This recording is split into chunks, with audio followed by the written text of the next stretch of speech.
You're listening to The Building Code, your guide for a better way to run your business. I'm Tom Houghton. I'm Paul Worth, surprised as ever of the intro. You keep changing them on me. Well, that's what you said. 2020, let's change it up, so that's what we're doing. I like that one. Oh, good, thanks. I don't think I could ever pull off the intro like you do. You get into like your I just go somewhere. You go to a different place. And then I come back. And you come back to the real Tom. Exactly. All right. Speaking of the real Tom, let's meet the real Mike. Mike Cheatham is joining us, co-owner of Movable Roots. He's got a massive following on Instagram, so we're sure you probably know about Mike. But Mike, welcome to the podcast. Thanks for having me, guys. I'm excited to be on. Thanks for being here, Mike. Mike, why don't you go ahead and introduce us to your company? But first, we always like to ask people where they came up with a name for their business. So why don't you start there and then give us a little background on Movable Roots? All right. So the name from the business, basically, we started looking at the tiny home space about 3.5 years ago. And, initially we weren't necessarily looking to start a business. We were looking to build a home for my wife and I. And, kind of at a point in our life where we were like, you know what, like we've had the big house, we've had, a lot of different kinds of experiences. Why don't we start looking at kind of trimming down and do a lot more traveling and things like that. So when we started looking at the space, obviously tiny homes are movable, and we wanted the word home to really kind of to fit into our name, and we didn't want to use the word home necessarily. So that's where the word roots kind of came from. Is we're gonna plant some roots here with a tiny home, and we might pick it up and move it and plant some roots here a couple months down the road. So kind of the idea of Movable Roots, the name right there. So I like it. Yeah, that's good. That's a good segment we have, because everybody's got a good story about where they're getting. Most people do. Yeah. Unless it's Jim's home. We get it, Jim. We get it, Jim. You ran out of ideas. Well, why don't you give us a background on your company a little bit more? Tell us, who's involved in doing the work and what it looks like. Yeah, so I'll give you a little bit of start of the beginning. My brother and I basically started in construction as kids. Our dad was a general contractor. He owned a remodel business in Arizona. And we pretty much, like I tell people, grew up with hammers in our hands. We were, helping him whenever, he needed help. And just kind of what I feel like construction and building was in our blood. And it just came kind of second nature to me. So out of high school, I jumped into a framing crew, started framing with a crew here locally in Florida. And from there, ended up opening our own framing company and construction company, and for many years did a lot of framing, a lot of building homes for quite a few years, up until the market crash in roughly 2008 2009 timeframe. Florida really, especially where we're at in Florida, took a real hit from the market crash, because not only did we have the market crash at that time, but NASA, if you remember, also shut down, and we're within 45 minutes of NASA. So we had this kind of market trend fall, plus a bunch of people kind of leaving the area, and so new construction, which is what we were pretty much involved in at that time, kind of fell to the wayside. So we kind of picked up our egos and our sorrows and said, you know what, let's try something different. And we went kind of different ways, got out of construction for a while, and started kind of jumping into a whole nother realm. We had started CrossFitting at the time, and believe it or not, started a company where we were building CrossFit equipment. Wow. And yeah, so we were still building, still designing, just a completely different kind of thing. And we opened a couple of CrossFit gyms and kind of went a completely different direction and started kind of down that road for quite a few years. And I think that part of our life is really what started us kind of looking at the smaller footprint, kind of healthier life, kind of big picture of the world in a different way, kind of creating a smaller space that we need to live in, rather than these huge 3,000, 4,000 square feet that we're all paying to clean and AC and everything else, and we're only using a small section of it, right? So we kind of got to the point where we had kind of had enough of a little bit of the CrossFit equipment world. We were really competing against major kind of competitor that we could never really truly compete with. So ended up having to kind of break away from that. And at that time is when my wife and I were looking to kind of go down the road of going tiny. And so my wife and I were doing, some traveling and went to a couple of tiny home shows, went and visited a couple of tiny home builders. And at that time, really all I was seeing was kind of the original, what I call the log cabin kind of look tiny home with no main floor master bedrooms, right? They were all about 24, maybe 28 feet long, and they all had loft bedrooms. And so my wife and I were like, hey, that's not really going to work for us. I'd much rather have a main floor master bedroom. So we started doodling and sketching and figuring out what we wanted to do as far as a design. And then came kind of buying a piece of property, right? So we we bought a piece of property. Again, the whole idea was, hey, let's find a piece of property that, maybe we spend a little bit more money on, but it's got like an amazing view, right? So we're here on the east coast of Florida.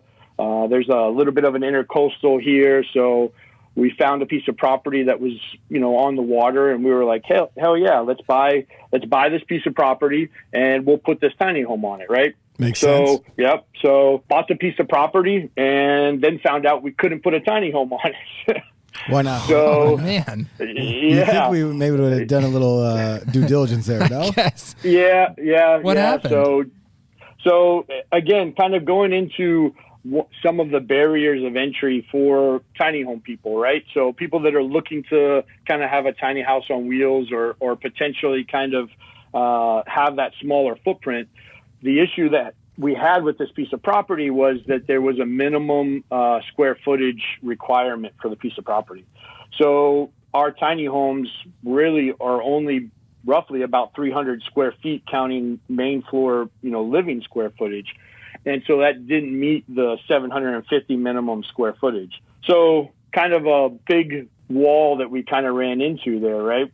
Yeah. And so, we approached my brother, and my brother, had a very successful business. He runs a office supply company down in Lake Worth in Green Acres area called Supplies Now. And I approached him and I said, hey, bro, I'm thinking about getting back into construction, but I want to do it different. And we've been looking at this tiny home space. That we wanted to build a tiny home for, the piece of property and, kind of the issues that we've had there. But I said, there's a huge demand for these tiny homes. And the interesting thing about the market is they're on wheels. So I'm not necessarily, bound to Central Florida for these. I can have them, shipped all over the U.S. So we really kind of did a little bit more due diligence on the space and decided to kind of jump in, 2 feet, full on tiny home builders. And from there is we built our first home. My brother and I pretty much built it all together. He would come up here on the weekends and help me when he could. And my wife and I would work during the week. And that first model we named after our older brother who had passed away. And we named it after his middle name, the Henderson.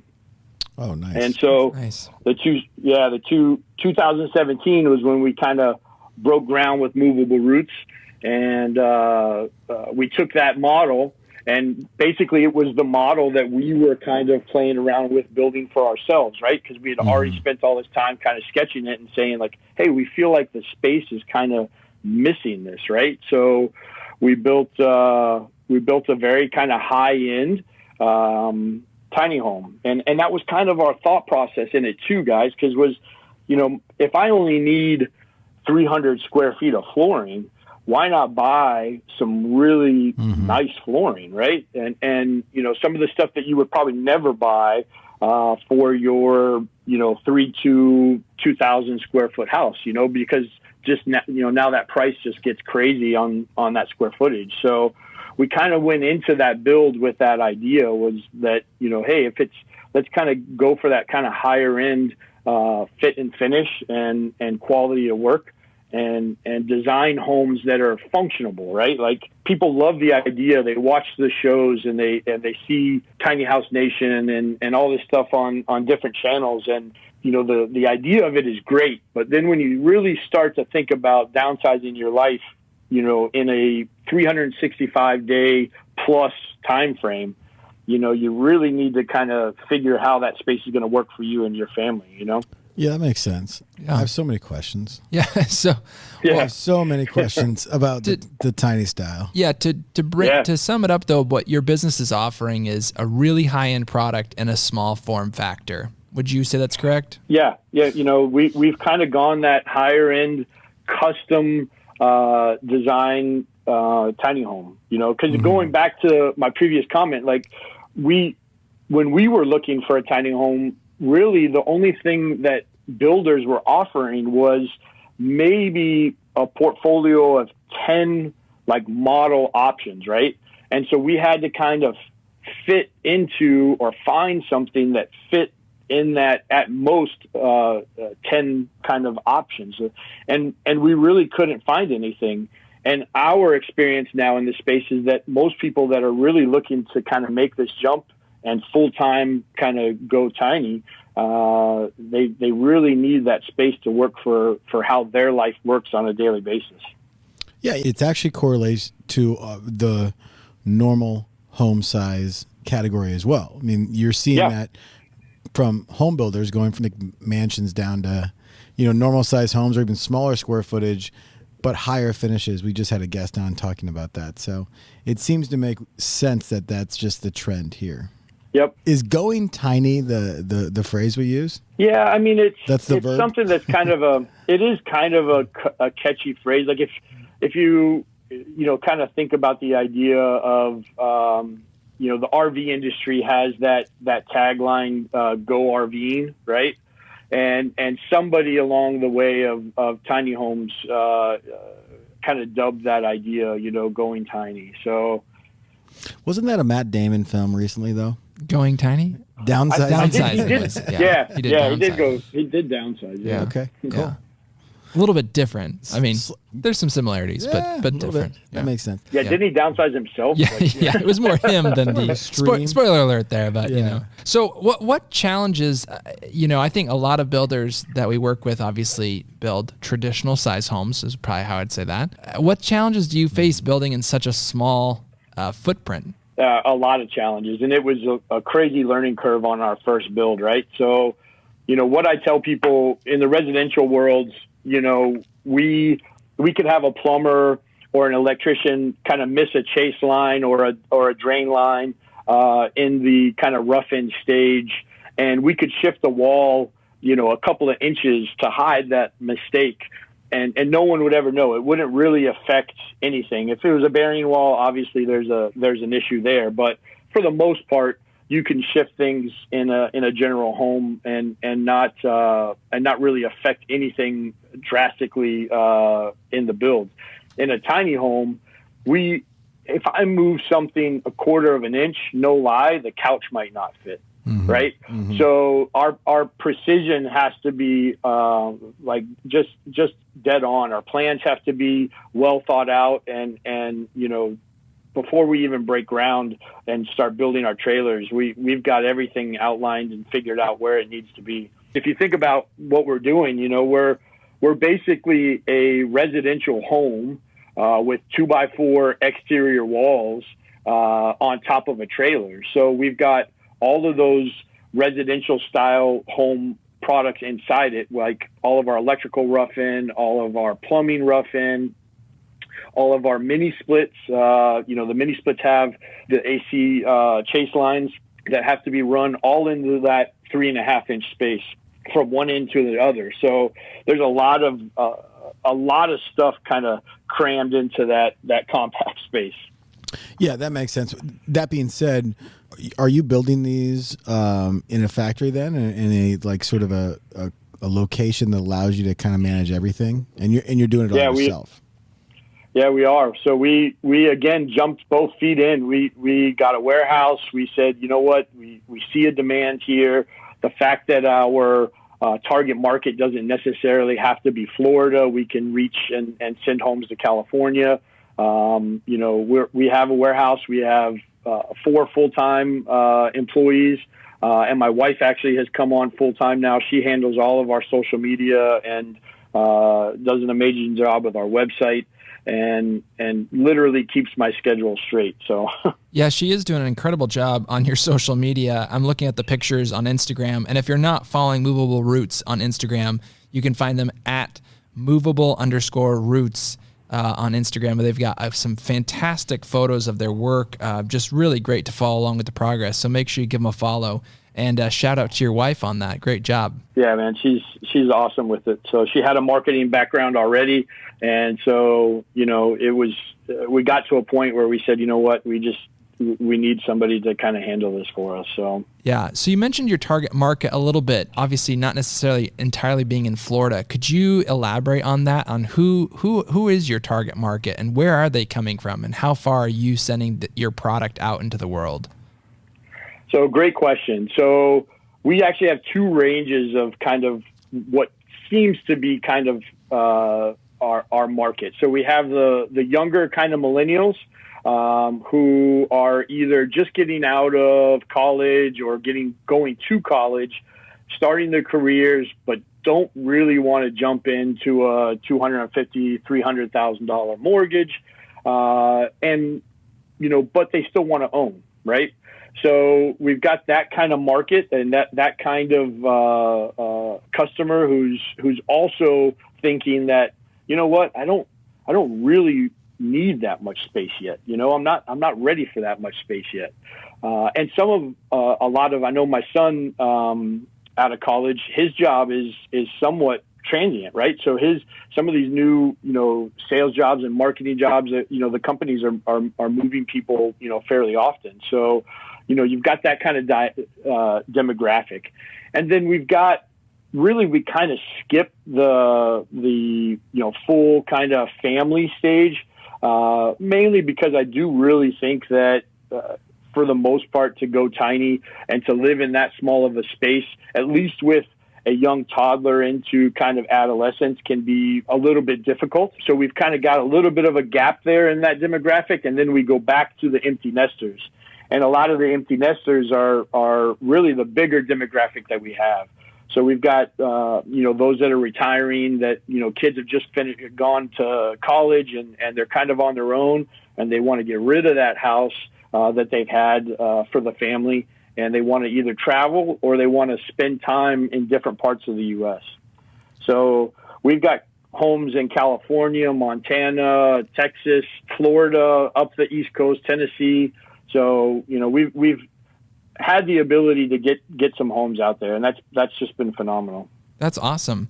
Now, I don't want to derail the conversation. We have a data report that's out called Working with Digitally Savvy Homeowners in 2020. And I know that you mentioned millennials in terms of generations. You mentioned like some boomers in there that you're working with as well. And I know if you're listening to this podcast and you haven't checked it out, go to the link in the show notes, buildertrend.com/podcast, and you can subscribe. You can of course always subscribe. We love subscribers. Yes. But you can also download the report as well. I didn't, again, not completely derail the podcast, but make sure you check it out because I think it definitely hits on some of those points that you were talking about. I'd love to shift the conversation away from that and maybe talk about some fun products that you would use in a tiny home. One of them specifically, there's a specific type of toilet, and I'm not even sure how to say the name of this toilet. Incinolette? It's an incinerator. Yeah. It incinerates things. Is that basically what's happening? That's exactly what's happening. So not all tiny homes, have to use that, right? Because again, kind of going back to how the homes are used. So some people plan on traveling. Some RV parks are very open to the idea of tiny homes coming in, right? So some people travel and they plan their travel around RV parks that they can go in and have full hookups. So they can have a standard flush toilet and all the other, regular amenities of home, right? there's the other demographic of tiny home goers that want to be completely off grid. They don't want to, they want to boondock. They want to kind of be off the beaten path and do their own thing, right? So in that case, you have to think about, well, what happens to the, Blackwater kind of scenario for I'm living here, right? I gotta do the deed, right? That has to go somewhere. And a majority of these tiny homes don't really have tanks like an RV. So they don't have like gray or Blackwater tanks, because they are really designed to kind of go into that location that has the hookups ready for them and kind of spend more of an extended period of time there. I call it snowbird, kind of that 6-7 months to a year kind of time frame. So those that really want to be more off grid, they go to either a composting toilet, which you have to add an additive to it. And it's basically a toilet that, without kind of getting too crazy with it, basically has a bucket inside it. And the urine is diverted, but the number 2 is kind of collected into this bucket with this additive. And then you have to use that in a kind of composting, gardening kind of scenario. So not everybody is into composting, or green thumb wants to be out there kind of growing tomatoes. So the other option is this Incinellet toilet, and we actually just used it in one of our newest builds. And we got to meet the owners of the company, and they were super cool. And they basically pretty much told us that it's at a level of sanitation that the Coast Guard uses them on ships, to the point where they can actually dump the waste into the ocean when it's done. It basically burns all of the waste to an ash, and that ash can just be put into the trash, right? There you go. And that's talking potty talk. Yeah, there's a lot of toilet humor. We won't stoop that low or go down that drain, but we'll move on. Yep. So thanks for sharing your industry experience with that area, I'm sure. Yeah. So the listeners probably got a kick out of that. There was definitely some learning curves on that side of the job as well. So Sure. To wrap up, what's the next phase look like for you in your business or in tiny homes? What's the future look like? We have 2 major barriers, for point of entry for tiny home goers, right? The 2 major ones are what we experience personally. The land isn't allowing me to do what I want, right? On my own piece of property, I've got some restrictions by local zoning and regulations, right? And then financing. Financing can be a little bit tricky too, because it's just such a new, somewhat emerging market as far as banks and financial institutions looking at them as options to finance. So we have kind of created a relationship with a bank that is willing to finance them, but we still have that other kind of, kicker where it can be kind of difficult to set up in a location that you want to be set up in, right? So we've done some things. We've got on, I was asked to be on the board of the Tiny House Industry Association, who has really been trying to do some things nationwide in getting into state and local governments, and really kind of starting to address the ideas of affordable housing and allowing kind of more options and breaking down the code and saying, why can't this work on this piece of property or in this general area? Mm-hmm. So we've kind of been helping with that. We actually did help quite a bit here locally. And even though our specific piece of property, we cannot still put a tiny home on just yet, we were kind of instrumental in helping some of the local codes change here to allow tiny homes on some other areas in our kind of county. So that's been a huge thing for us as well. But really, to be honest, some of the biggest things that we're looking at doing is more of that kind of prefab modular kind of manufacturing, where we can still build on a very modern, high scale, small footprint, but the kind of transport and the setup would be different. So the transport would, it would still travel on somewhat of a trailer, but it would be designed to be removed from the trailer and set on a permanent foundation. And that in some ways fixes some of those barriers, right? So I can send 2 units out and combine them to meet some of the smaller minimum square footages. And the minute I place them on a foundation, I can, help the customer get a mortgage as well. So we've kind of got some big ideas and big picture things that we're looking to transfer into in the next couple of years. Yeah, that makes sense. It would be good to mention one of our partnerships with Rocket Loans. Are you familiar with that? Yeah, I am actually very familiar with them. So as the Buildertrend users know who listen, we have a set of pro services. So these are these programs that we have partnered with other companies outside of Buildertrend to offer some benefits to our clients. So they're included in part of your subscription. So we have a Rocket Loans one that allows you to seamlessly offer financing to your clients. And so definitely something to check out for one of those barriers. But that makes a lot of sense. It sounds like you guys have, doing it for 3 years now, Mike. Is that right? Yes, sir. You guys got some nice momentum. Looks like you guys got some good plans for the future. So congrats to you, man. It's pretty cool. Thank you. Buildertrend has been a lifesaver for us as well. It was initially introduced to us from another tiny home builder. And when I realized what the system could do, it worked so great in our business model, right? Because, again, our customers aren't necessarily here, right? Yeah. So exactly. we have a build out in California where we never met the people, the customers, until it was time for final walkthrough. They flew out, they did their final walkthrough, but the entire build process, they were able to map and communicate through their customer portal with us, with all their pictures and videos and all the different stages of the build. So Buildertrend has been amazing for us and our customers in the entire process. Yeah, that's a great use case. You That's could say awesome. that we've cornered the tiny home market. Ooh. Yeah. How about that? There you go. Real good market for us. It's good. Awesome. Well, thank you, Mike, so much for coming on the podcast today and sharing your experience in the industry. We, of course, wish your business all the best in 2020 and moving forward. And thanks for spending some time with us today. No problem. We really appreciate the opportunity, and thank you so much for having us on. Appreciate you, Mike. Thanks. Awesome. Thanks, Mike. Love what you heard? Don't forget to rate and subscribe to our podcast so you can hear from more guests that will benefit your business. Also, please check out our show notes page for more information on what we discussed on this episode. You can find it at buildertrend.com/podcast. Thanks for listening, and we'll see you next time on The Building Code. Appreciate you.